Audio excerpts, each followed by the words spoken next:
Avez-vous récemment remarqué que vous ne vous sentez pas bien? Ou avez-vous remarqué que quelqu'un qui vous tient à cœur ne s'en sort pas? La plupart d'entre nous connaîtront une mauvaise santé mentale à un moment de leur vie.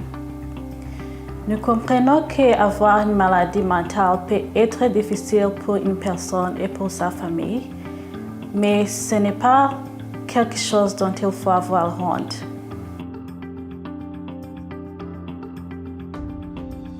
Votre santé mentale comprend votre bien-être social, émotionnel et psychologique. En d'autres termes, leurs pensées, leurs sentiments et leurs comportements sont tous mélangés, où ils peuvent ne pas avoir beaucoup de contrôle sur leurs pensées, leurs sentiments ou leurs comportements.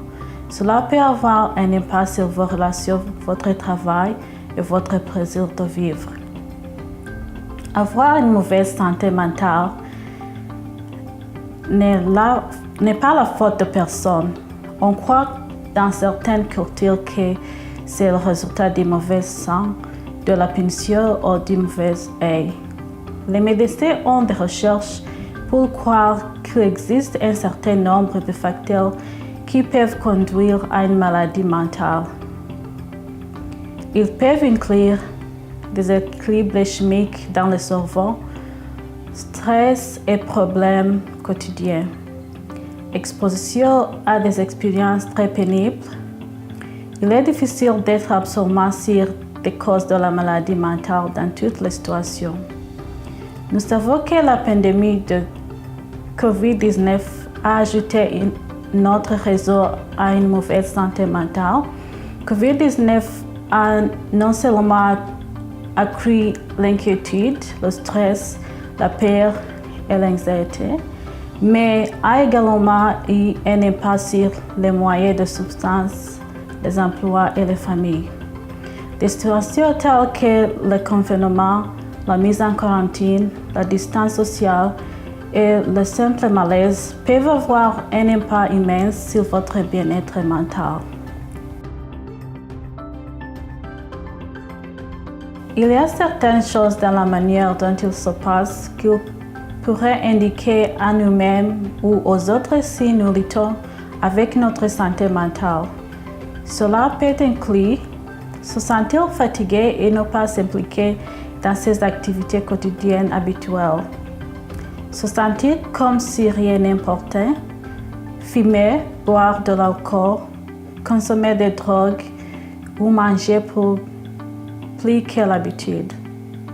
Se sentir confus, oublié, nerveux, en colère, bouleversé, inquiet ou effrayé. Cela peut être démontré en se disputant plus souvent avec des amis ou des membres de la famille.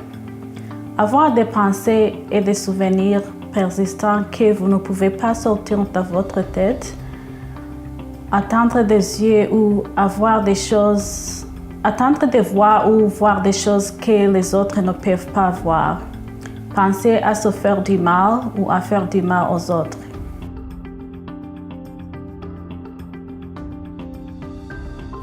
La bonne nouvelle est que vous pouvez faire certaines choses pour améliorer votre santé mentale et améliorer la qualité de votre vie et de vos relations. Dans votre vie de tous les jours, vous pouvez apporter de petits changements comme avoir une alimentation saine, faire de l'exercice quotidiennement et dormir 8 heures la nuit. Restez positif en limitant le temps passé à regarder ou à lire les nouvelles. Si vous aimez regarder la télévision, essayez de regarder les émissions de télévision qui vous intéressent plutôt que les nouvelles, car cela peut créer de la peur et de l'anxiété. Recherchez des soutiens sociaux en visitant un club local ou un centre communautaire. Les centres communautaires peuvent offrir certain nombre d'activités et de cours susceptibles de vous intéresser. Pendant la période de fermeture, la plupart des centres sont continués à fournir les étudiants avec Zoom. Le soutien d'un psychologue ou d'un conseiller peut vous aider au cours des séances, vous parler de ce qui vous dérange et ils vous proposeront des idées sur les moyens de gérer vos émotions actuelles. Il s'agira des autres options de référence pour obtenir un soutien supplémentaire si nécessaire. Discutez avec votre médecin les raisons médicales possibles pour lesquelles vous pourriez avoir un mauvais bien-être mental et demandez un traitement supplémentaire.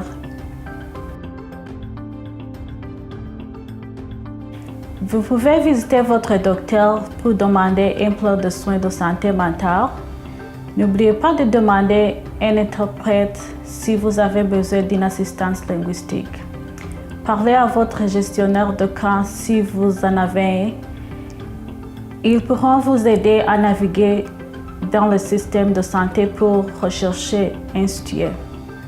For urgent situation, pour les situations urgentes, en cas de danger immédiat ou de risque de suicide, appelez l'urgence au 000 ou amenez-les directement au service des urgences d'un hôpital.